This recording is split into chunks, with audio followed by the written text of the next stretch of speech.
లిస్టులో పెట్టినారు. నేను నా నియోజకవర్గానికి మొదటి ప్రాధాన్యత ఇస్తాను. రెండో ప్రాధాన్యత ఇప్పుడే మెదక్ ఎమ్మెల్యే అభ్యర్థి కోసం ప్రచారం చేసి ఇక్కడికి వచ్చినాను. కన్వీనియంట్ ఆఫ్ టైంని బట్టి ఇతర నియోజకవర్గాలకు పోతాం. వారు బిజీ సినీ నటుడు, వారికి ఉండేటువంటి సినిమాలు, వారికి ఉన్న ఆంధ్రప్రదేశ్ రాజకీయాలు, తెలంగాణలో వారు ఎంత టైం కేటాయిస్తే దాన్ని బట్టి వారి ప్రచార సేవల్ని మా పార్టీ తప్పకుండా వాడుకుంటుంది. రఘునందరావు గారు, దుబ్బాక ఉప ఎన్నిక సమయంలో పోలీసు అధికారుల తీరుపైన మీరు తీవ్ర స్థాయిలో విమర్శలు చేసినట్టు గుర్తు. ఫోన్ ట్యాపింగ్ అంశాన్ని కూడా అప్పట్లో ప్రస్తావించారు, విచారణ చేయాలని. వాటికి సంబంధించి ఎంతవరకు వచ్చింది ఫిర్యాదులు? అంటే విమర్శల వరకే ఉందా, దానికి సంబంధించి ఆధారాలతో మీరు ఏమైనా ముందడుగు వేసి వాళ్ళని ఫిక్స్ చేసి ఏమైనా ప్రయత్నం చేశారా? ఈ విమర్శ రఘునందన్ కంటే ముందు ఇంకొకరు కూడా చేసిరు. మీరు ఆంధ్రప్రదేశ్ ముఖ్యమంత్రి గారు సాక్షాత్తు తెలంగాణ పోలీసులు మా ఫోన్లో ట్యాప్ చేస్తున్నారని వాళ్ళు పోయి ఏకంగా కోర్టుల కేసు కూడా ఫైల్ చేసిండ్రు. దురదృష్టం ఏంటంటే వ్యవస్థలు నడవాల్సినంత వేగంగా నడుస్తలేవు, నడవాల్సిన రీతి లోపల నడుస్తలేవు. ఒక వకీల్ సాబుగా ఇది నాకు బాధ అనిపిస్తుంది. కంప్లైంట్ ఇవ్వాల్సిన వాళ్ళ చోటు ఇచ్చినాం, యాక్షన్ జరిగిందా జరగలేదా అంటే జరుగుతూ ఉంది, ఎంక్వైరీ జరుగుతూ ఉంది అని చెప్తారు.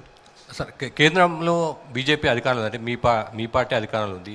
కేంద్ర దర్యాప్తు సంస్థలకు ఏమైనా ఫిర్యాదు చేశారా, లేకపోతే రాజీ పడ్డారా? కేంద్ర హోంమంత్రిత్వ శాఖకు ఉత్తరం రాసినాం. జరిగిన సంఘటనలలో అధికారులు పనిచేసిన తీరు పట్ల కంప్లైంట్ రాతపూర్వకంగా లాడ్జ్ చేసి పెట్టినాం. హోంశాఖ నుంచి ఎటువంటి స్పందన లేదు, పక్కన హోంశాఖ ఇన్వెస్టిగేట్ చేయదు. హోంశాఖ సంబంధిత డిపార్ట్మెంట్లకు పంపుతుంది, వాళ్ళు ఇన్వెస్టిగేట్ చేస్తారు. వాళ్ళు చేశారా చేయలేదనేది పాయింట్ సార్. అంటే మీకేం కమ్యూనికేషన్ వచ్చిందనేది పాయింట్. నా కమ్యూనికేషన్ వచ్చింది, your application has been received, whenever your evidences are required we will call you. Sir, ఇప్పుడు కాంగ్రెస్ ప్రతి ప్రచారంలో కూడా BRS BJP sir out of 141 villages 123 complete చేసి ఇక్కడికి వచ్చాను నేను. So almost 90% of my constituency complete చేసుకొని మీ దగ్గరికి వచ్చాను. కొద్ది రోజుల క్రితం బిఎల్ సంతోష్ గారు హంగ్ వస్తుంది, బీజేపీ అందులో గవర్నమెంట్ ఏర్పాటు చేస్తుందని చెప్పారు. ఎలక్షన్స్ దగ్గరకు వచ్చేసాయి, ఇంకా హంగ్ ఏర్పడుతుందని అనుకుంటున్నారా? ఏ ప్రాతిపదిక మీద బీజేపీ ప్రభుత్వాన్ని ఏర్పాటు చేస్తారు? ఆ రోజున్న పరిస్థితులు మారిపోయినాయి. బిఎల్ సంతోష్ గారు మాట్లాడిన రోజు హంగ్ రావడానికి ఆస్కారం ఉందని అనుకున్నాం. కానీ ప్రస్తుతం భారతీయ జనతా పార్టీ బీసీ ముఖ్యమంత్రిని ప్రకటించిన తర్వాత ఎస్సీ ఉపకులాల వర్గీకరణకి, ముఖ్యంగా దళితుల వర్గీకరణకి ఒక అడుగు ముందుకు పడిన తర్వాత అటు దళితులు ఇటు బీసీలు ఈ రెండు వర్గాలు కలిసి మాతో నడుస్తున్నాయి. కాబట్టి భారతీయ జనతా పార్టీ ఖచ్చితంగా తెలంగాణలో అధికారంలోకి వస్తేనేటువంటి సంపూర్ణమైనటువంటి విశ్వాసం మాకుంది. బీసీ ముఖ్యమంత్రి అని మీరు అంటా ఉన్నారు. అదే సమయంలో బీజేపీకి సంబంధించి రాష్ట్ర అధ్యక్షుడిని బండి సంజయ్ని తప్పించి బీసీ ముఖ్యమంత్రి అని చెప్పడం మీద అనేక విమర్శలు వస్తా ఉన్నాయి. ఎలా జస్టిఫై చేసుకుంటారు? సో బండి సంజయ్ గారిని తప్పించారు అనే మాట తప్పు. భారతీయ జనతా పార్టీలో అధ్యక్షుని టెన్యూర్ 3 సంవత్సరాలు. బండి సంజయ్ గారి టెన్యూర్ 2023 ఫిబ్రవరికి అయిపోయింది. ఈ was extended for another 6 months. మధ్యలో తీసేయలేదు. 3 సంవత్సరాల తర్వాత 6 నెలలు ఎక్స్టెండ్ అయిన తర్వాత దేశంలో ఉన్నటువంటి పలు రాష్ట్రాల అధ్యక్షుల్ని మారుస్తున్న సందర్భంలో బండి సంజయ్ గారిని కూడా మార్చిండ్రు. సంవత్సరానికి తీసేయలే, 2 సంవత్సరాలకు తీసేయలేదు. The period of president of Bharatiya Janata party is 3 years.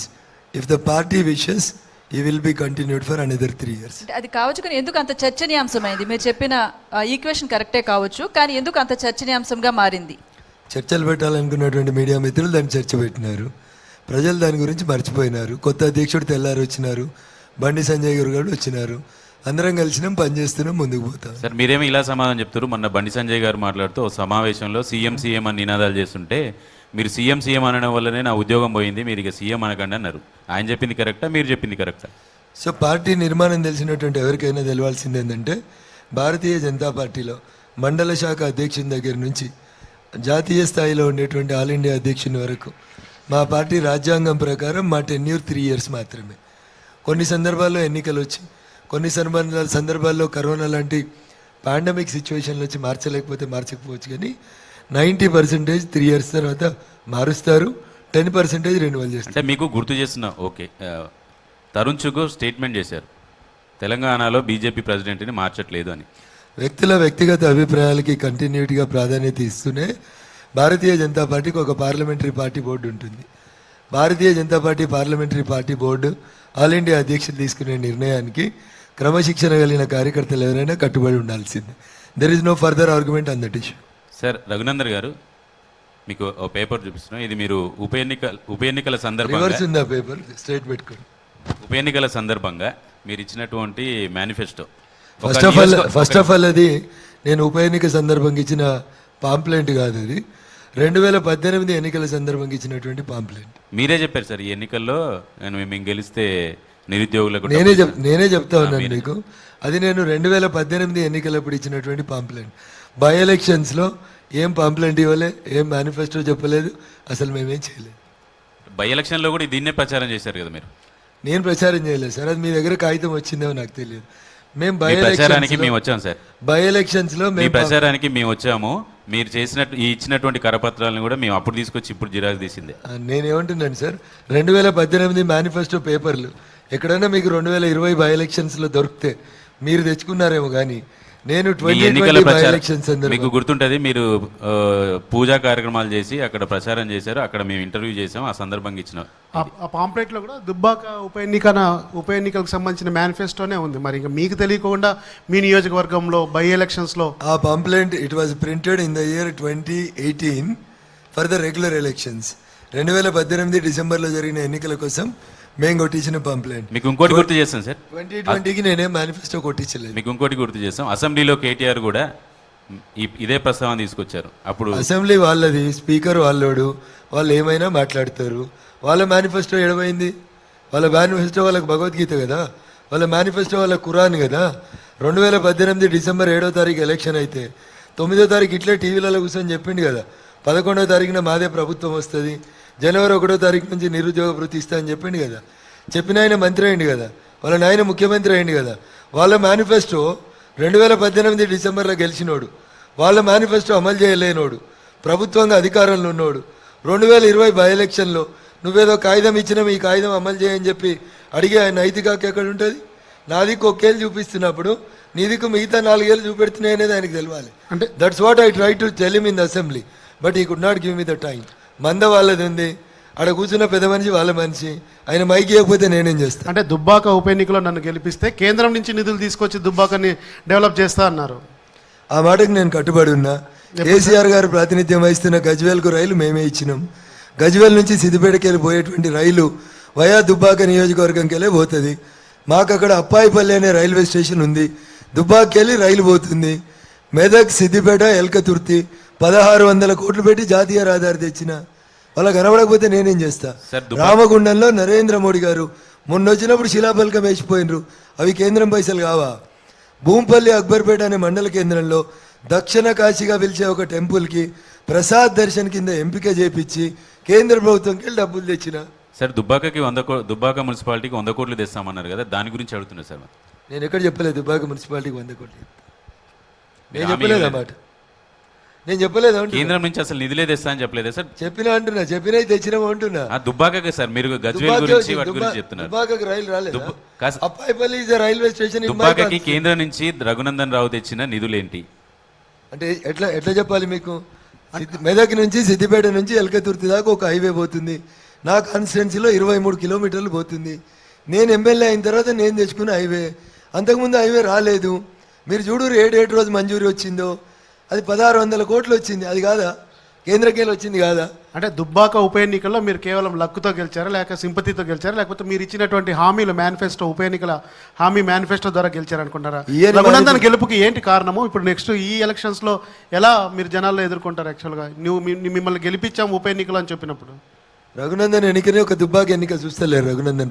Dubbaka ప్రజలు రఘునందన్ గెలిస్తే నోరు లేని వాళ్ళ పక్షాన కొట్లాడతాడు అని అనుకున్నారు. Is the voice of voiceless అనుకున్నారు. అంగన్వాడీలు ధర్నా చేస్తున్నారు. ఎవరు పోయినరు? రఘునందన్ రావే పోయిండు. ఆశా వర్కర్లు ధర్నా చేస్తూ ఉన్నారు. ఎవరు పోయినరు? రఘునందన్ రావే పోయిండు. జూనియర్ పంచాయతీ సెక్రటరీలు లొల్లి చేసిండ్రు. వాళ్ళ తరఫున ఎవరు నిలబడలేరు? రఘునందన్ రావే నిలబడ్డాడు.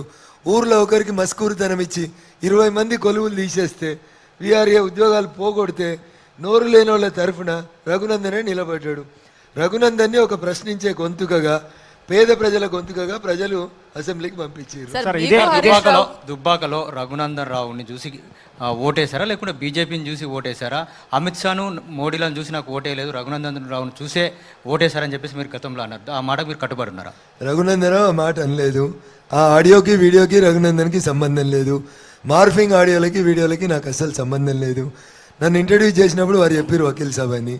లీగల్ సిస్టంలో, జ్యుడిషియల్ సిస్టంలో ఆడియోలకి వీడియోలకి అసలు ఎలాంటి శాంక్టిటీ లేదని అజారుద్దీన్ గారి మీద వచ్చినటువంటి మ్యాచ్ ఫిక్సింగ్ కేసులో భారత సర్వోన్నత న్యాయస్థానం సుప్రీంకోర్టు చెప్పింది there is no evidentiary value for audios and videos. Sir మీరు రిజైండర్ ఇచ్చినప్పుడు సార్ మీరు రిజైండర్ ఇచ్చినప్పుడు ఢిల్లీలో ఇదే దానికి సంబంధించి రిజైండర్ ఇచ్చినప్పుడు కొంతమంది జర్నలిస్టులకు నా మీద ప్రేమ ఎక్కువై ఇలా చేశారని చెప్పారు. ఇప్పుడేమో అసలు ఇప్పుడు లేదు అని చెప్తున్నారు. ఇప్పుడు కూడా నేను అదే మాట కట్టుబడి ఉన్నా. కొందరు మీడియా మిత్రులు ఇచ్చినటువంటి మార్ఫింగ్ ఆడియోలకి నాకేం సంబంధం లేదు. వాళ్ళ దగ్గర ఏదో వాళ్ళకి నచ్చినట్టు వాళ్ళు టెలికాస్ట్ చేసుకోవడానికి ప్రయత్నం చేసిండ్రు. నేను మీడియాలకి వెళ్ళి వచ్చినా కాబట్టి ఫోన్లే మనోళ్ళే కదా అని వదిలేసినాను. If I would have started the legal action that would be something else. Sir ఇదే దుబ్బాకలో మీరు ఉప ఎన్నిక సందర్భంలో మీ గెలుపుకి ముఖ్యమంత్రి కేసీఆర్ కేటీఆర్ మీకు హెల్ప్ చేశారని చెప్పి కూడా చాలా ప్రచారం జరిగింది. మీరు గెలిచిన దగ్గర నుంచి మీరు ఎప్పుడు టీఆర్ఎస్లోకి అప్పుడు టీఆర్ఎస్లోకి పోతారని కూడా ప్రచారం జరిగింది. నిజంగానే మీకు హెల్ప్ చేశారా? ఏం జరిగింది సార్ ఆ సందర్భంలో? ఇప్పుడు ఆడలేక మధ్యలో ఓడింది. రఘునందన్ గెలుపు మీకు ఇష్టం లేదు, హరీష్ రావుకి ఇష్టం లేదు. అందుకని కేసీఆర్ ఓలే కేటీఆర్ ఓలే. రేపు వస్తాడు కేసీఆర్ వస్తాడు కేటీఆర్ వస్తాడు. రేపు రఘునందన్ గెలవడా? కేసీఆర్ కేటీఆర్ పోయిన దగ్గర ఏడు ఓడిపోలేదా? ఏడ ఓలేదా? కేసీఆర్ ప్రచారం చేసిన ఏడు ఓడిపోలేదా? సంగారెడ్డిలో జగ్గారెడ్డి గెలవలేదా? కోదాడలో కోదాడు కాదు సారీ హుజూర్ నగర్లో ఉత్తమ్ కుమార్ రెడ్డి గారు గెలిచి రాలేదా? అట్లాగా సార్ ప్రతి బై ఎలక్షన్కి కూడా ప్రతి బై ఎలక్షన్కి సీఎం కేసీఆర్ వచ్చారు. కేవలం దుబ్బాక బై ఎలక్షన్కి మాత్రమే ఆయన రాలేదు. హరీష్ రావుతోనే రఘునందరావు పంచాయతీ తప్ప కేసీఆర్కి ఎటువంటి పంచాయతీ లేదనే ప్రచారం కూడా అప్పుడు ఎక్కువగా జరిగింది. తెలంగాణ రాష్ట్ర సమితి అనే పార్టీలోంచి రఘునందన్ రావుని బయటికి పంపించినప్పుడు మా జిల్లా ఇద్దరిది ఒకటే కాబట్టి హరీష్కి నాకు మధ్యలో వ్యక్తిగతమైనటువంటి విభేదాలు ఉన్నాయి. అంతకుముందు జరిగిన ఎమ్మెల్సీ ఎన్నికల్లో నన్ను ఓడగొట్టినారు. ఇట్లాంటి అనేక అంశాలు ప్రజల దృష్టిలో ఉన్నాయి. నేను ఎప్పుడు వ్యక్తిగతంగా ఎవరితో గొడవపడలేదు. వాళ్ళకి చేతనైంది వాళ్ళు ప్రచారం చేసుకున్నారు. హరీష్ గారి ఎలక్షన్ ప్రచారంలో రోజు టెలికాన్ఫరెన్స్లో సర్పంచ్లకు చెప్పేటోడు గాడికేడుకో కొడంగల్కో ఓడగొట్టి వచ్చిన గీడ దుబ్బాకలు ఓడగొట్టనా గిదెంత అని చెప్పిండు. తెలంగాణలో ఒక సామెత ఉంటుంది, పొట్టొంతల పొడుగోడు కొడితే పొడుగొంతల పోషమ్మ కొడుతుంది.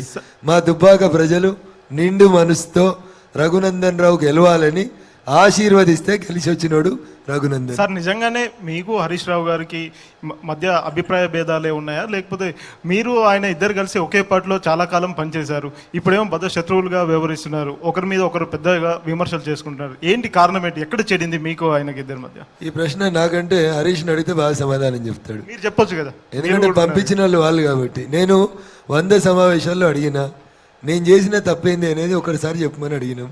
ఆ రోజు నుంచి ఈ రోజు దాకా 2013 మే 13 నుంచి ఇవాళ దాకా హరీష్ గారు చెప్పలే, కేటీఆర్ గారు చెప్పలే, కేసీఆర్ గారు చెప్పలే.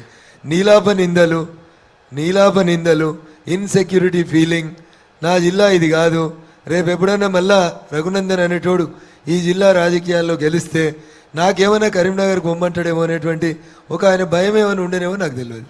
పైకి మీరిద్దరు విమర్శించుకుంటున్నా కానీ లోపల ఇద్దరు కలిసే ఉన్నారు. ఇటీవల కాలంలో అమీర్పేటలో మీ కూతురు హాస్పిటల్ను ఓపెన్ చేసింది కూడా తలసాని శ్రీనివాస్ యాదవ్, హరీష్ రావు వారి చేతుల మీద కానీ మీ కూతురు ఆసుపత్రిని ఓపెన్ చేయించారు. దీన్ని ఎలా చూడాలంటారు?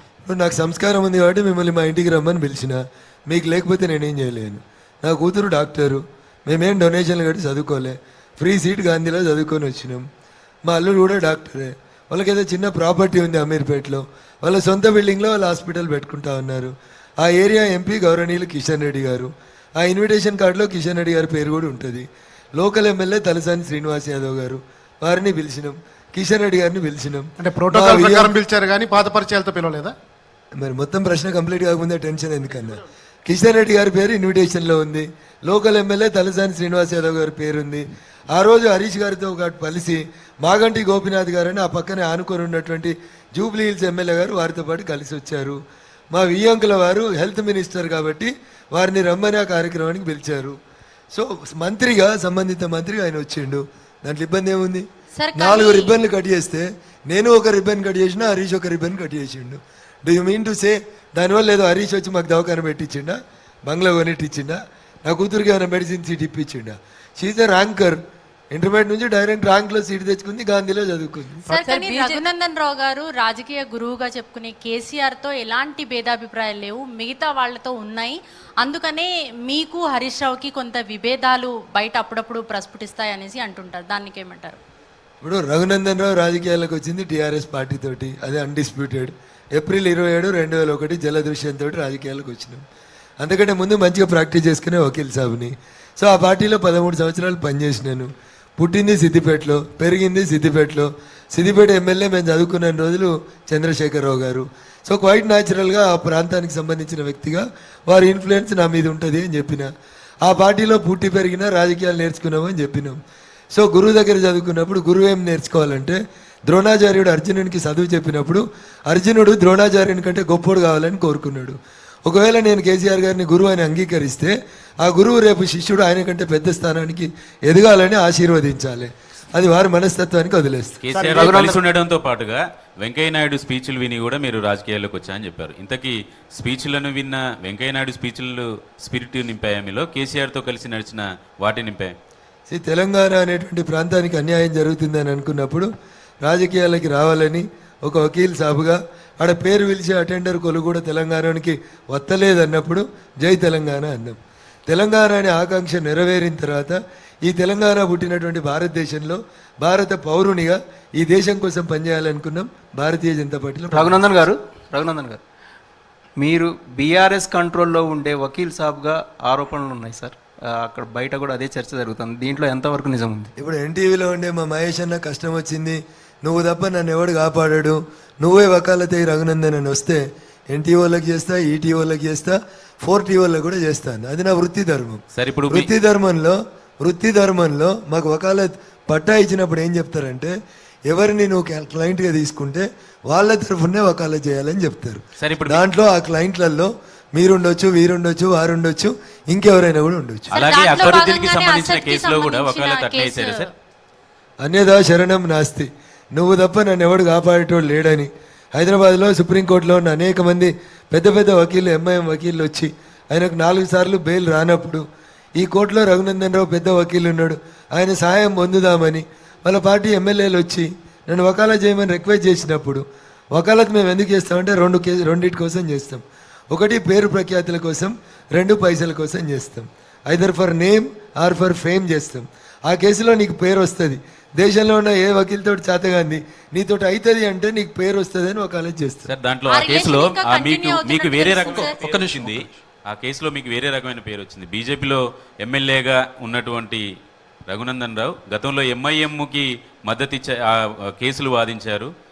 బీజేపీనేమో హిందుత్వ పార్టీ, ఎంఐఎం ఏమో హిందూ దేవుళ్ళని దూషించినారు ఆ ఇద్దరు నాయకులు అనేటువంటి విమర్శ వచ్చింది. మీరు కూడా వినుంటారు, దానికి ఏం చెప్తారు? కపిల్ సిబల్, రామ్ జెఠ్మలాని, పాల్కీవాలా, ఇవాళ చిదంబరం, వీళ్ళందరూ కూడా వాదిస్తూ ఉంటారు. Irrespective of the parties we have the clientage. మీరు ఇక్కడ ప్రాతినిధ్యం వహించిన పార్టీ హిందుత్వ పార్టీ. రఘునందన్ రావు అసదుద్దీన్ ఓవైసీకి బెయిల్ చేసినప్పుడు రఘునందన్ రావు భారతీయ జనతా పార్టీలో లేడు. రఘునందన్ రావు భారతీయ జనతా పార్టీలోకి వచ్చిన తర్వాత ఎంఐఎం నాయకులకు ఎవరికి బెయిల్ చేయలేదు. రఘునందన్ రావు భారతీయ జనతా పార్టీలోకి వచ్చే కంటే ముందు జరిగినటువంటి ఒక సంఘటనలో అన్యదా శరణం నాస్తి, నువ్వు తప్ప నాకు ఎవడు దిక్కులేదని వస్తే హిందూ ధర్మం ఏం చెప్తుందంటే శత్రువునైనా క్షమించు, శత్రువుకైనా సాయం చేయమని చెప్తుంది. పరమత సహనం ఎక్కువ ఉన్నటువంటి ధర్మాన్ని పాటించేటువంటి హిందూ ధర్మంలో పుట్టిన నేను, నువ్వు తప్ప నన్ను ఎవడు కాపాడలేడని నా దగ్గరికి వచ్చినప్పుడు ఖచ్చితంగా కాపాడిన. గజేంద్ర మోక్షంలో విష్ణువే వచ్చి ఆ రకంగా కాపాడిండు. పరమత సహనం ప్రదర్శించాలని చెప్తున్న బీజేపీ ఎమ్మెల్యే వకీల్ సాబ్ రఘునందన్ రావు, మరి బీజేపీ ఎందుకు మైనార్టీనే ఇష్యూగా తీసుకొని రాజకీయం చేస్తుంది? ఎక్కడ చేసింది రాజకీయం? సబ్కా సాత్, సబ్కా వికాస్, సబ్కా విశ్వాస్ అని చెప్పేటువంటి నినాదంతో మేము ముందుకు పోతున్నాం. కాబట్టి వెనకటికి 2014 కంటే ముందు 3 కోట్ల మంది మైనార్టీలకి మైనార్టీ కార్పొరేషన్ల ద్వారా లోన్లు వస్తే ఈరోజు దేశంలో మేము అధికారంలోకి వచ్చిన 10 ఏళ్లలో మైనార్టీ రిజర్వేషన్ ఎత్తేస్తా అని చెప్పేసి ఈరోజు మీరు మేనిఫెస్టోలో పెట్టినటువంటి పరిస్థితి సార్. భారత రాజ్యాంగ నిర్మాత బిఆర్ అంబేద్కర్ గారు రాసిన రాజ్యాంగాన్ని మేము గౌరవిస్తాం. ఆ రాజ్యాంగంలో ఎక్కడైనా మైనార్టీలకు రిజర్వేషన్లు ఇయ్యమని ఉంటే మేము దాన్ని తూచా తప్పకుండా అమలు చేస్తాం. బీజేపీనేమో దాని మతం ప్రాతిపదికన రిజర్వేషన్ ఇచ్చిందని చెప్తుంది. అదే 4% రిజర్వేషన్ ఇచ్చిన కాంగ్రెస్ ఏమో పేదరికాన్ని ప్రయారిటీగా తీసుకొని ఇచ్చిందని చెప్తుంది. So Congress is a group of people. The meaning of Congress itself a group of people. One people will speak A is right, second person say will say B is right. A నుంచి Z దాకా 26 కాంగ్రెస్లు అయింది. కాంగ్రెస్ 26 ముక్కలైంది. 26 నాయకులు 26 రకాలుగా మాట్లాడతారు. కాంగ్రెస్కి ఒక local స్టాండీ లేదు. ఏ ఒక్క అంశంలన్నా ఒక నాయకుడు పొద్దుగాలోటి మాట్లాడతాడు, పొద్దుకోటి మాట్లాడతాడు.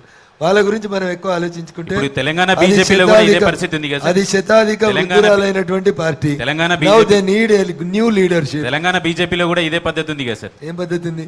పార్టీ ఒక విషయం, ఒక నాయకుడు ఒక విషయం చెప్తారు, ఇంకో నాయకుడు ఇంకో విషయం చెప్తారు. బండి సంజయ్ ఉండి కవితని అరెస్ట్ చేపిస్తామని చెప్పి ఒక హైప్ తీసుకొచ్చారు. తర్వాత కిషన్ రెడ్డి గారు వచ్చిన తర్వాత సార్ బండి సంజయ్ ఇట్లా అన్నాడంటే అరెస్టులు చేయించడం పార్టీ పని కాదు, విచారణ సంస్థలు అని చెప్పారు. మీరు చెప్పు, మనుషులను అరెస్ట్ చేసుడు పార్టీలు చేస్తాయా, ఎమ్మెల్యేలు చేస్తారా? మా ఒపీనియన్ చెప్పలేదు సార్. బండి సంజయ్ గారు చెప్పారా లేదా? బండి సంజయ్ గారు చెప్పారా లేదా? పార్టీ అధ్యక్షుడిగా వారి అభిప్రాయాన్ని వారు చెప్పిండ్రు. ఆయనకున్న సమాచారం మేరకు కిషన్ రెడ్డి గారు కూడా అదే చెప్పారు కదా సార్? నేనే ఆయన కూడా అధ్యక్షుడిగానే కిషన్ చెప్పారు రెడ్డి కదా. గారికి ఉన్నటువంటి సమాచారం మేరకు కిషన్ రెడ్డి గారు మాట్లాడతారు. ఇక్కడ 10 మంది ఎన్టీవీ రిపోర్టర్లు ఉన్నారు. అందరు ఐడియాలజీ ఒక రకంగా ఉంటుందా? మళ్ళీ మీరు అందరి అభిప్రాయం ఒక మొదటికి రకంగా వచ్చారు సార్. ఉంటుందా? కాంగ్రెస్ లో కూడా నాయకులకు భిన్నాభిప్రాయాలు ఉంటాయని చెప్పినారు. అలాగే మీరు చెప్పిన అంశానికి మళ్ళీ మీరు వచ్చారు. అభిప్రాయ భేదాలు మీరు ఉండడం నలుగురు, వేరు. మీరు ఇద్దరు ప్రెసిడెంట్లు మాట్లాడితే భిన్నాభిప్రాయాలు అంటారు. కాంగ్రెస్ లో మాట్లాడితే ఒక్కొక్కరికి ఒక్కొక్క అభిప్రాయం అని చెప్తారు. అంటే మీరు మాట్లాడితే కరెక్ట్, వేరే పార్టీ మాట్లాడితే తప్ప. అభిప్రాయ భేదాలండి మా పార్టీలో విత్ ఇన్ ద 4 walls ఉంటాయి. బయటికి మాట్లాడేటప్పుడు whatever our president speaks we all will avoid it. Sir, మీకు చేవెళ్ళ మాజీ ఎంపీ విశ్వేశ్వర్ రెడ్డి ఢిల్లీలో ఒక మాట మాట్లాడారు. ఈటెల రాజేందర్ ఒక పత్రికకి ఇంటర్వ్యూ ఇస్తూ బీజేపీకి పూర్తిగా వ్యతిరేకమైనటువంటి కామెంట్స్ చేశారు. ఇప్పుడు మీ పార్టీ నుంచి బయటకు వచ్చినటువంటి కోమటిరెడ్డి రాజగోపాల్ రెడ్డి పార్టీ నుంచి పోవాలనుకుంటున్నారు కాబట్టి అట్లా చేశారని చెప్పొచ్చు. మీ పార్టీలో ఉన్నటువంటి ఇద్దరు నాయకులు స్టేట్మెంట్ చేశారు, మీరు కూడా చూస్తుంటారు. దాని మీద ఏమంటారు? ఏం స్టేట్మెంట్ ఇస్? మేము ఈ పార్టీలోకి వచ్చింది కేసీఆర్ ప్రభుత్వాన్ని దించుదామని, కేసీఆర్ మీద అవినీతి ఆరోపణలు వచ్చినటువంటి అన్నిటి మీద కేసులు పెడతామని చెప్పారు. కానీ బీజేపీ ఇప్పుడు దాన్ని పట్టించుకోవట్లేదు.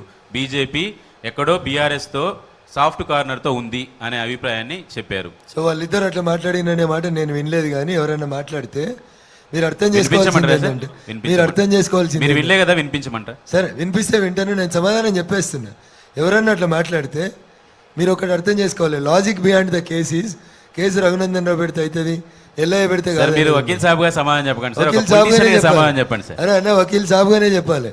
పొలిటీషియన్ కి తెలిసి మిమ్మల్ని అడుగుతుంది చట్టం తెలిసిన వ్యక్తిగా, రఘునందన్ రావు అడుగుతున్నాం సార్. చట్టం తెలిసిన ఎమ్మెల్యేగా చెప్తా ఉన్నా, కేసులు పెట్టుడు పార్టీల పని కాదు.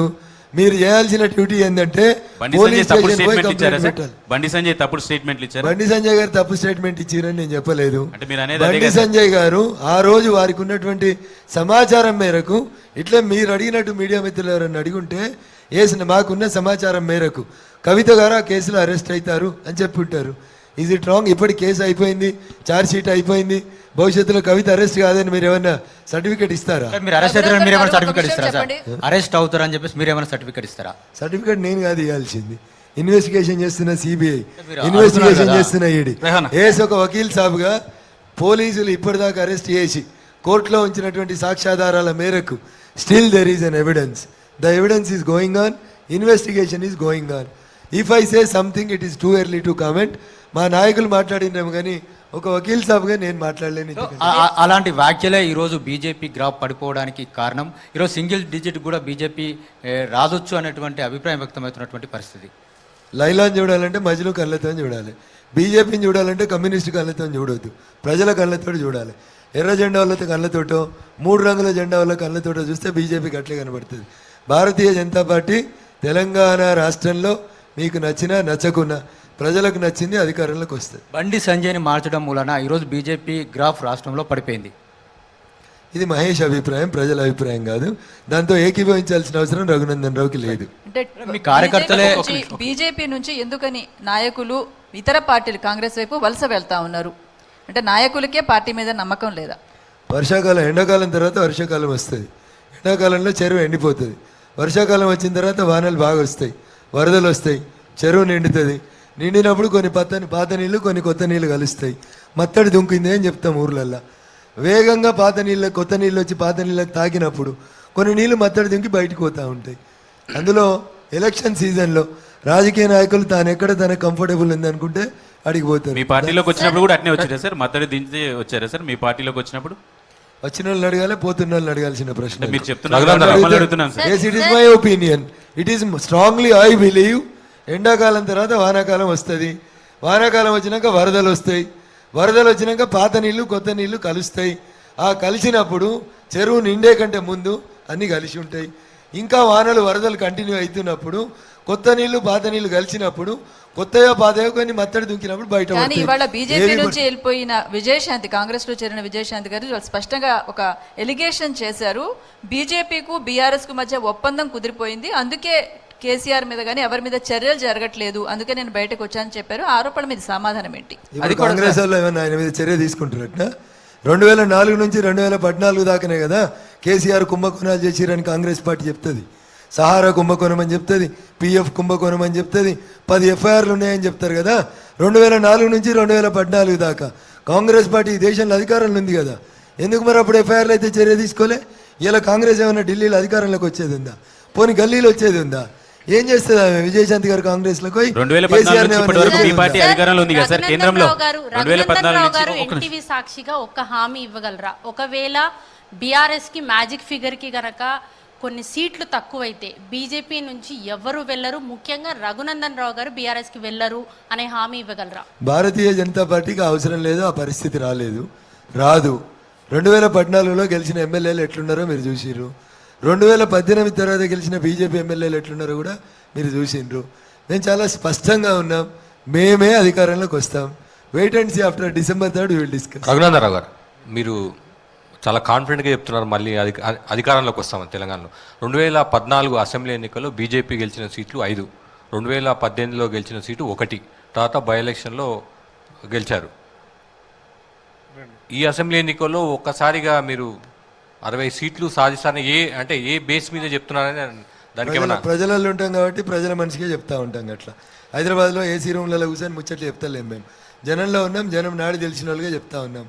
అట్లంటే బీఆర్ఎస్ పార్టీ అప్పటి టీఆర్ఎస్ పార్టీ జిహెచ్ఎంసీ ఎన్నికలలో ఒక్క సీట్ రాదని పోటీ చేయలేదు, తోక ముడుచుకొని పోయిర్రు. 2014 కంటే ముందు, 2014 తర్వాత తెలంగాణ వచ్చినాక పోటీ చేసిర్రు, 99 సీట్లు గెలిచిర్రు. నిన్న గెలవలేదు కాబట్టి రేపు గెలవమని ఎట్లా అంటావు అన్న? నిన్న నువ్వు 10th క్లాస్ ఫెయిల్ అయినావు, రేపు సప్లిమెంటరీలో పాస్ కావా? నిన్న ఫెయిల్ అయినా కాబట్టి ఇక నువ్వు భవిష్యత్తులో ఎప్పుడు పాస్ కావా?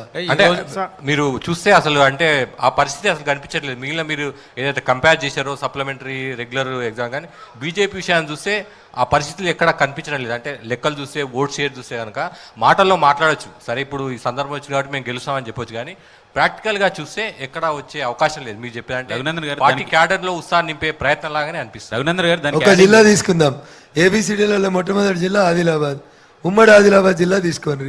9 నియోజకవర్గాల పేరు చెప్పాను నేను, అందులో ఎవరు గెలుస్తారో నేను చెప్తా. పోటీ చేస్తున్న వాళ్ళ పేరు చెప్పు. ఆదిలాబాద్ కాడ మొదలుపెట్టి హైదరాబాద్ దాకా వద్దాం. చెప్పండి, ఆదిలాబాద్లో 9 ఉన్నాయి, ఉమ్మడి ఆదిలాబాద్లో. చెప్పు, ఏది సీటు చెప్పు. ఆదిలాబాద్ 9 అన్న, నాకు తెలిసి 9. 10 అయితే 10 ఐల్ కరెక్ట్ చదువానా?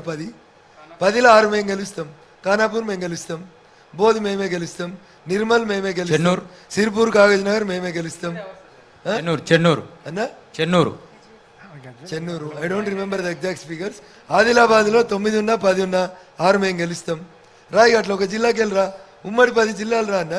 నీ కాన్ఫిడెన్స్ లేకపోతే చెప్పండి సార్, మీ జిల్లా చెప్పండి. మెదక్ జిల్లా దుబ్బాక గెలుస్తున్నాం, గజ్వేల్ గెలుస్తున్నాం, నర్సాపూర్ గెలుస్తున్నాం, సంగారెడ్డి గెలుస్తున్నాం. గట్టి పోటీ ఇస్తా ఉన్నాం. ఇంకా 15 రోజులు ఉంది, అక్కడికి పోయిన తర్వాత చెప్తాం. రఘునందన్ ఈ రోజు 4 గెలుస్తాం, ఎన్నికల ఫలితాలు అక్కడికి వచ్చేసరికి. ఇప్పుడు మా రఘుని ఒక క్వశ్చన్ అడిగారు, 10th క్లాస్ ఇంటర్మీడియట్, మీరు 10th క్లాస్ పాస్ అయ్యి నేను ఐఏఎస్ ఎగ్జామ్ రాస్తా అని చెప్తున్నారు సార్, అట్లానే ఉంది మీది? అట్లే ఉంటుంది, ప్లానింగ్ అనేది అట్లే చేస్తారు. 10th క్లాస్ పాస్ అయినాక మీ అమ్మ నాన్నకి నీ మీద మంచి ఆలోచన ఉంటే +2 +3 ఏడ చదివియాలి. ఆ +2లో ఐఏఎస్ కోచింగ్ ఉంటుందా? ఎక్కడ చదివించాలనే ఆలోచన మీరు చేయట్లేదు సార్. 10th క్లాస్ తర్వాత డైరెక్ట్ ఐఏఎస్ ఎగ్జామ్ రాస్తా అంటున్నారు. డైరెక్ట్ ఐఏఎస్ రాస్తారు సార్, అదే చెప్తా ఉన్నాను నేను నీకు. శ్రీ చైతన్యలో జాయిన్ అయితే 10th క్లాస్ తర్వాత ఐఏఎస్ అకాడమీలో వచ్చినాయన్న. నువ్వు చదువుకున్నప్పుడు, నేను చదువుకున్నప్పుడు ఏముందో నీకు తెలియకపోవచ్చు, నీ కొడుకు కోసం నువ్వు ప్లాన్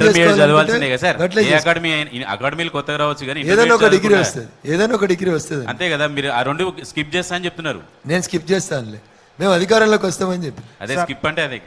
సార్, ఈ అసెంబ్లీ సెషన్లో 3 ఎమ్మెల్యేలు ఉన్నటువంటి బీజేపీ ఫ్లోర్ లీడర్ని కూడా పెట్టడానికి చివరి వరకు కూడా ఇబ్బంది పడుతుంది. మీరు కూడా చాలాసార్లు అడిగారు, ఫ్లోర్ లీడర్ కూడా పెట్టలేనటువంటి బీజేపీ రేపు బీసీ నినాదంతో వెళ్ళింది. బీసీ సీఎం అంటే ఎవరిని బీసీ సీఎం చేస్తారు?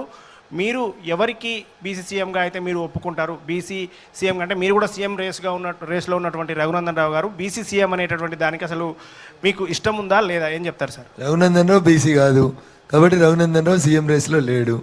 First question is ruled out. Second question, గెలిచిన తర్వాత గెలిచిన 60 మంది ఎమ్మెల్యేలు కూర్చొని అందులో ఉన్నటువంటి బీసీ నాయకులలో పార్టీ హైకమాండ్ ఎవరు నిర్ణయిస్తే వాళ్ళని అంగీకరిస్తాం, ఒక ఆప్షన్. సెకండ్ ఆప్షన్, ఎమ్మెల్యేలు అందరు కూర్చొని వాళ్ళ అభిప్రాయం చెప్తారు, అప్పుడు ముఖ్యమంత్రి ఎవరు అనేది అప్పుడు తేలుతుంది. సార్ అంటే మీ అభిప్రాయం ఎవరు సార్? అంటే ఈటల రాజేందర్ గారు ఉన్నారు, బండి సంజయ్ గారు అంటారా? ఎమ్మెల్యే ఎన్నికల ఫలితాలు వచ్చిన తర్వాత ఆ రోజు ఎవరెవరు గెలిచి వస్తాం, ఎవరెవరు అక్కడ కూర్చుంటాం అన్న తర్వాత ప్రజాస్వామ్య పద్ధతిలో కూర్చొని పార్టీ నిర్ణయాలను, మా నిర్ణయాల్ని వితిన్ ద 4 walls డిస్కస్ చేసి తప్పకుండా మీ ద్వారానే మా ముఖ్యమంత్రి అభ్యర్థి పేరు ఆ రోజు బయటికి. సార్ అంటే సార్ వకీల్ సాబు వసూల్ సాబ్ అయ్యారనే విమర్శలు, ఆరోపణలు చాలా పెద్ద ఎత్తున ఉన్నాయి. ఎందుకంటే ఆర్టీ యాక్ట్ చట్టం కింద అధికారులను బెదిరిస్తుంటారు. దాంతోపాటు ఉద్యమం సమయంలో పటాన్ చెరువులో ఉన్నటువంటి రియల్ ఎస్టేట్ కావచ్చు, చాలా మంది దగ్గర వసూలు చేశారన్న ఆరోపణలకు ఏం చెప్తారు సమాధానం? 2014 నుంచి 2023 నవంబర్ చివరికి వచ్చినాం. 10 ఏళ్ళ మీరు అధికారంలోకి వచ్చి ఒక్క కేసు పెట్టలేకపోయారు సార్. అదే రఘునందన్ రావు గారు కూడా ఈ 10 ఏళ్ళుగా కూడా చాలా ఆరోపణలు చేశారు, బీఆర్ఎస్ పార్టీ మీద అవినీతి ఉందని చెప్పారు, కానీ ఒక్క కేసు కూడా మీరు ఎందుకు వేయలేదు? రఘునందన్ రావు మియాపూర్ భూముల కుంభకోణానికి సంబంధించి ఇప్పుడున్న రాష్ట్ర సర్వోన్నత న్యాయస్థానంలో పిటిషన్ వేసిండు, కొట్లాడుతూ ఉన్నాడు. కాళేశ్వరం పైపులకు సంబంధించి, కాళేశ్వరం మోటార్లకు సంబంధించి పెద్దలు నాగం జనార్దన్ రెడ్డి గారు మా పార్టీలోనే ఉన్నప్పుడు నేను వేస్తాను అని అంటే వారు వేసినారు. అవినీతి ఎక్కడ జరిగితే అక్కడ మేము కొట్లాడుతూనే ఉన్నాం, ఎక్కడ కొట్లాడలేదు. మీ మీద ఆరోపణలు మీరు కాదని చెప్తా ఉన్నారు, కానీ నిప్పు లేకుండా పొగ రాదు కదా. నిప్పుంటే పోగుంటే కేసు పెట్టి ఇన్వెస్టిగేషన్ చేయి, జైలు అయ్యిండ్రి. ఎవరు వస్తున్నారు? మేమేమైనా ముందస్తు పోయి స్టేలు తెచ్చుకున్నామా? హైకోర్టు గురికి ఏమైనా కోర్టు బెయిల్ తెచ్చుకున్నామా? మేము ఇన్వెస్టిగేషన్ చేయమని అడుగుతా ఉన్నాం. వీరు అడిగినారు ఇప్పుడు ఓఆర్ఆర్ అని. ఓఆర్ఆర్ మీద ఇన్వెస్టిగేషన్ చేస్తామని ఇలా రాసినాం, మా మేనిఫెస్టోలో ఉంది, చదువుని ఒకసారి. మీరెందుకు వెనక్కి తగ్గారు? ఓఆర్ఆర్ విషయంలో ముందుకు వెళ్ళి వాళ్ళు నోటీస్ ఇచ్చారు, మీకు తెలియదేమో మహేష్ గారు. వాళ్ళు 1000 కోట్లకు పరువు నష్టం దావా ఇచ్చారు, మేము దానికి రిప్లై ఇచ్చినాం. వాళ్ళు సూట్ ఫైల్ చేస్తారేమో అని ఎదురు చూస్తున్నాం. ఎన్నికలకు పోయినాం, ఎన్నికలు అయిపోయినాక ఫైల్ చేసుకోవచ్చు. రఘునందన్ రావు ఓఆర్ఆర్ టెండర్ల విషయంలో వెనక్కి తగ్గారనేటువంటి అభిప్రాయం ఉంది. ఏమన్నా నీకు నోరుందని నువ్వు ఏదైనా మాట్లాడతావు. నేను చెప్తా ఉన్నా, I'm committed on my record. నేను నోటీస్ ఇచ్చిన, వాళ్ళు నోటీస్ ఇచ్చిండ్రు. అండ్ 1 year లోపల నేను ఎప్పుడైనా కేసు వేసుకోవచ్చు. ఇప్పుడు నేను ఎన్నికలకు వాళ్ళ కోర్టుకోవాలా? ప్రజాక్షేత్రంలో ఉన్న ఎన్నికలు అయిపోయినా కేసులు ఉంటాయి. ఇవాళ ఉదయం విజయశాంతి మాట్లాడారు, బీజేపీలో కేసీఆర్ నాటినటువంటి కోవర్టులు మొక్కలు ఉన్నారు. నిజంగానే బీజేపీలో కేసీఆర్ కోవర్టులు ఉన్నారా? ఒకవేళ రానున్న రోజుల్లో బీజేపీ అధికారంలో రాకుండా కేసీఆర్ అధికారంలోకి వస్తే ఘర్ వాపసి అని పిలిస్తే రఘునందన్ రావు బీజేపీలో ఉంటాడా, మళ్ళీ కేసీఆర్ పంచన చేరుతారా మీ గురువు దగ్గరికి? ఓకే, విజయశాంతి గారిని ప్రశ్న అడగాల్సింది. 3 ఏళ్ళు ఉన్నావు కదా బీజేపీలో, ఎవరు కోవర్ట్ లెక్క కనబడరు అనేది అడగాల్సింది. మీరు ఉత్తగా నోరు ఉంది కదా అని పారేసుకోవద్దు. గట్లా పోతున్నప్పుడు బురద జల్లాలి కాబట్టి బురద జల్లిపోవద్దు, వాస్తవాలు మాట్లాడాలి. 3 ఏళ్ళు ఉన్నారు కదా మీరు బీజేపీలో, ఎవరు కనబడ్డారు కోవర్ట్లు? వాళ్ళ పేరు రాసి అమిత్ షా గారికి, నరేంద్ర మోడీ గారికి ఓ ఉత్తరం పంపని ఉంటుంది. మీరు జాతీయ కార్యవర్గ సభ్యురాలు కదా, అంటే బయటకు వెళ్ళినప్పుడు చెప్పాల్సి.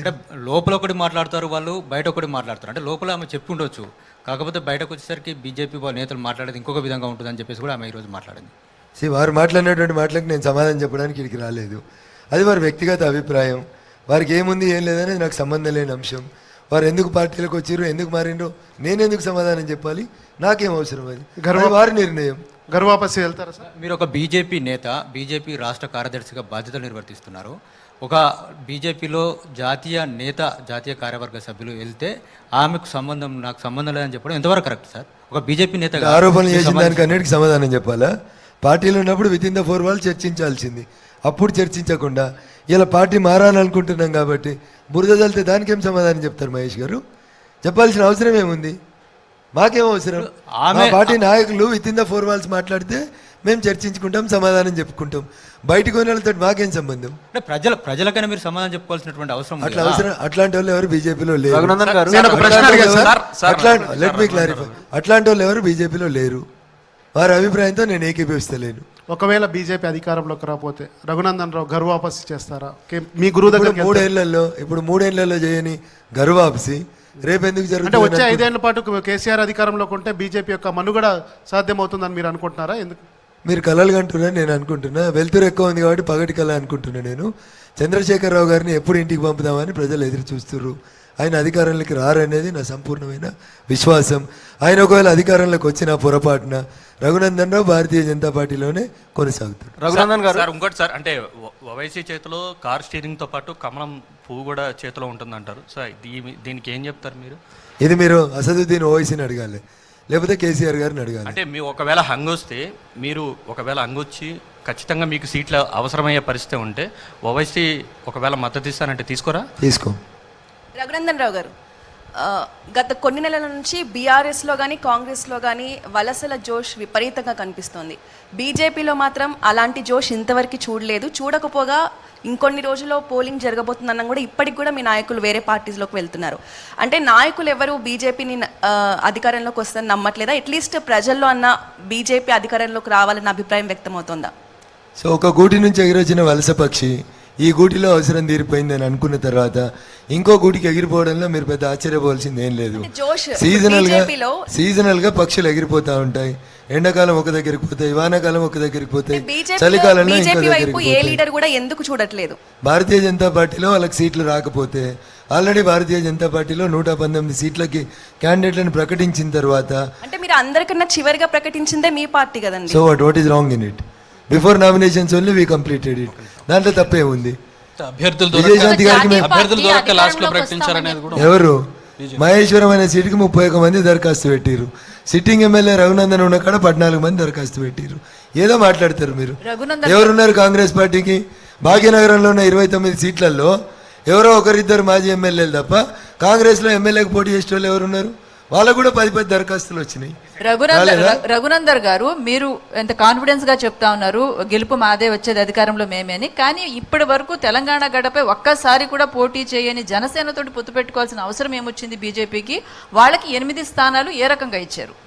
రాజకీయ పార్టీలు కొన్ని సందర్భాల లోపల అప్పుడున్నటువంటి పరిస్థితుల దృష్ట్యా పొత్తులు పెట్టుకుంటాయి. పొత్తు పెట్టుకోవడం నేరం అని చెప్పలేదు, రాజ్యాంగంలో నిషిద్ధం కాలేదు. జనసేనకు ఒక సీట్ లేదు, త్రిపురలో సిపిఎంకి ఒక సీట్ లేదు, త్రిపురలో కాంగ్రెస్ సిపిఎం కలిసి పోటీ చేస్తాయి, కేరళకు వస్తే తన్నుకొని పోటీ చేస్తాయి. ఎందుకు చేస్తాయంటే ఆయా ప్రాంతాల్లో ఉండేటువంటి అవసరాల రీత్యా రాజకీయ పార్టీలు పొత్తు ధర్మాన్ని పెట్టుకుంటాయి. అంటే పొత్తు పెట్టుకోవడం తప్పని నేను అనట్లేదు, కానీ ఆ రకంగా జనసేనతోటి, అందులోనూ రాష్ట్ర విభజన జరిగితే 11 రోజుల పాటు నేను అన్నం తినలేదు అని చెప్పిన పవన్ కళ్యాణ్ తోటి పొత్తు పెట్టుకోవడం, ఆయన పిలిచి మాట్లాడడం అనేది బీజేపీ యొక్క బలహీనత అని వస్తున్న చర్చకి, విమర్శకి మీ సమాధానం ఏంటి? ఇప్పుడు అభిప్రాయాలు మార్చుకోవద్దని ఎవరు చెప్పలే.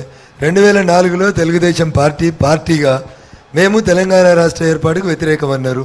2009కి వచ్చిన తర్వాత అనుకూలం అన్నారు. చంద్రశేఖరరావుతో కలిసి పొత్తు పెట్టుకున్నారు. మీకు ఇవాళ నా మీద ఒక అభిప్రాయం ఉంది. మీ అభిప్రాయం రేపు మారితే తప్పెట్లయితుంది?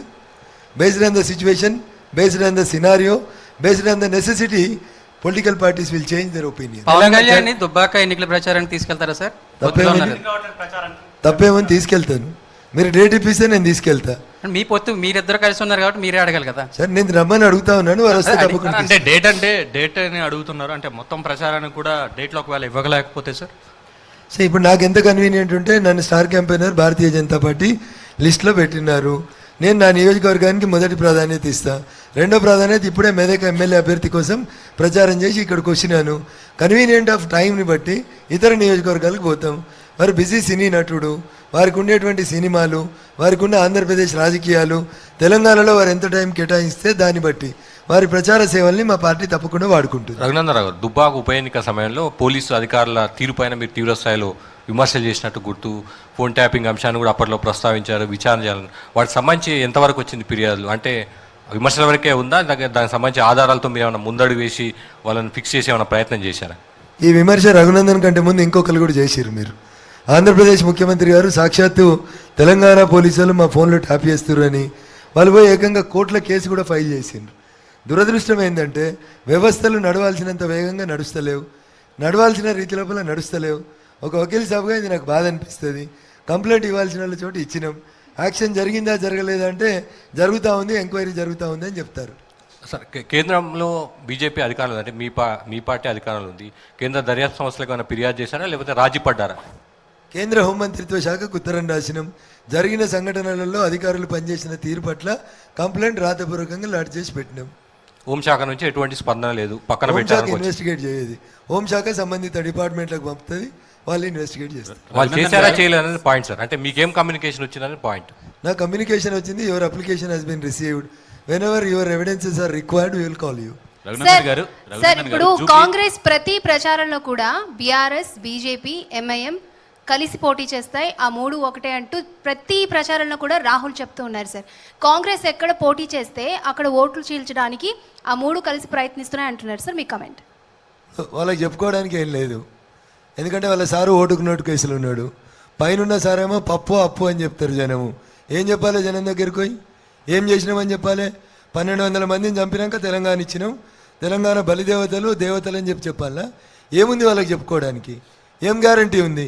2018లో 19 మందిని గెలిపిస్తే 15 మందిని హోల్సేల్గా టీఆర్ఎస్కి అమ్ముకున్నాం, మేము గ్యారంటీ ఇస్తామని చెప్పాలా? ఏం గ్యారంటీ ఇస్తారు? ఎవరు గ్యారంటీ ఇస్తారు? ఏం చెప్పాలో తెలియదు కాబట్టి ఒక అబద్ధాన్ని అందంగా అల్లుకుంటూ పోతున్నారు. ఓ ఇంగ్లీష్ తత్వవేత్త చెప్తాడు, నిజం నిద్ర లేచేసరికి అబద్ధం ప్రపంచాన్ని చుట్టూ వచ్చిందని. ఎంఐఎం పార్టీతో వీళ్ళు అంటే కాగలేదా? కాంగ్రెస్ పార్టీ అధికారంలో ఉన్నప్పుడు ఎంఐఎం పార్టీ వాళ్ళతో కలిసి పనిచేయలేదా? ఇవాళ కొత్తగా ఎంఐఎం వాళ్ళకి ఎట్లా శత్రువైంది, మాకు మిత్రుడు ఎట్లా అయిండు? ఏం చెప్పాలి? ఇలా కాంగ్రెస్ తెలంగాణలోకి వచ్చి 1200 మందిని చంపినాం, కాంగ్రెస్ కోటైతే వాళ్ళని తీసుకుపోయి కేసీఆర్ మందల దోలేసినాం, కాబట్టి ఇలా మేము కొత్త గ్యారంటీ ఇస్తామని చెప్పాలా? ఏముంది వాళ్ళకి చెప్పుకోవడానికి? నేను ముఖ్యమంత్రి అవుతా, నేను ముఖ్యమంత్రి అవుతా. ఎవరు ముఖ్యమంత్రి అవుతారు?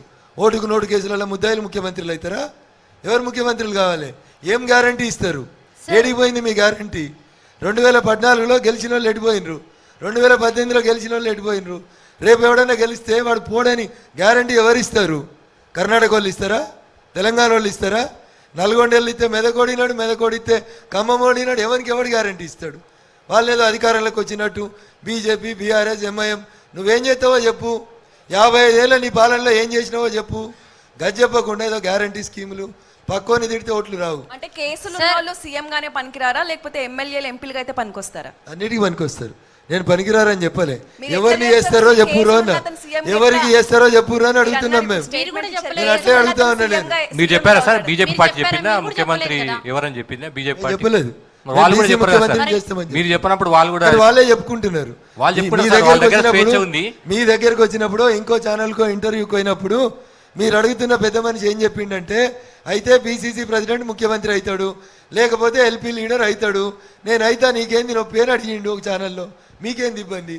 దాని మీద నేను కామెంట్ చేస్తా ఉన్నాను.